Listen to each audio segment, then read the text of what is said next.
Hey guys, let's do prawns curry today. First ప్యాన్లో oil వేసుకోండి. ఆయిల్లో ఫ్రాన్స్ వేసుకోండి. ఆ ఫ్రాన్స్ని అలా కలుపుతూ ఉండండి. ఇలా కలిపినప్పుడు ఇలా వాటర్ పైకి వస్తుంది అనమాట. ఇలా వాటర్ పైకి వచ్చినప్పుడు టర్మరిక్ సాల్ట్ వేసేసి మంచిగా వేపుకోండి. ఇలా వేపుతా అంటే వేపాల్సిన అవసరం లేదు, మామూలుగా మధ్య మధ్యలో వచ్చి కలుపుతూ ఉంటే చాలు. తర్వాత నేను ఇక్కడ చూపిస్తున్న ఈ ఇంగ్రీడియంట్స్ అన్నీ కూడా మంచిగా మిక్సీ పట్టుకోండి. మిక్సీ పట్టుకుని ఆ పేస్ట్ పక్కన ఉంచుకోండి. మధ్య మధ్యలో ఫ్రాన్స్ని చూసుకుంటూ కలుపుకుంటూ ఉండాలన్నమాట.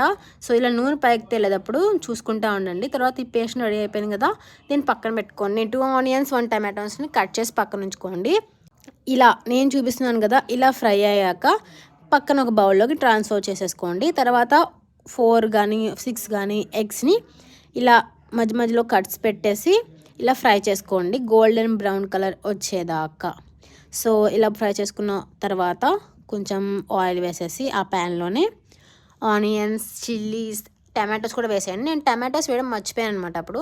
తర్వాత మనం ఇందాక ఆడుకున్న పేస్ట్ ఉంది కదా, అది వేసేసి కొంచెంసేపు పచ్చివాసన పోయేంత వరకు వేపేసి తర్వాత సాల్ట్, టర్మరిక్, చిల్లీ పౌడర్ ఇదంతా వేసేసి మంచిగా ఫ్రై చేసేయండి. ఇలా ఫ్రై అయిన తర్వాత ఫ్రాన్స్ని అందులోకి వేసేయండి.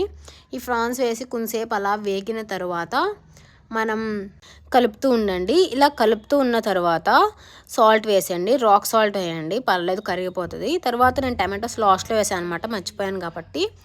సో తర్వాత అందులో వాటర్ వేసేసి అందులో మనం ఇందాక బాయిల్ చేసిన ఫ్రై చేసిన ఎగ్స్ని అందులో వేసేసి మంచిగా మూత పెట్టేస్తే రెడీ.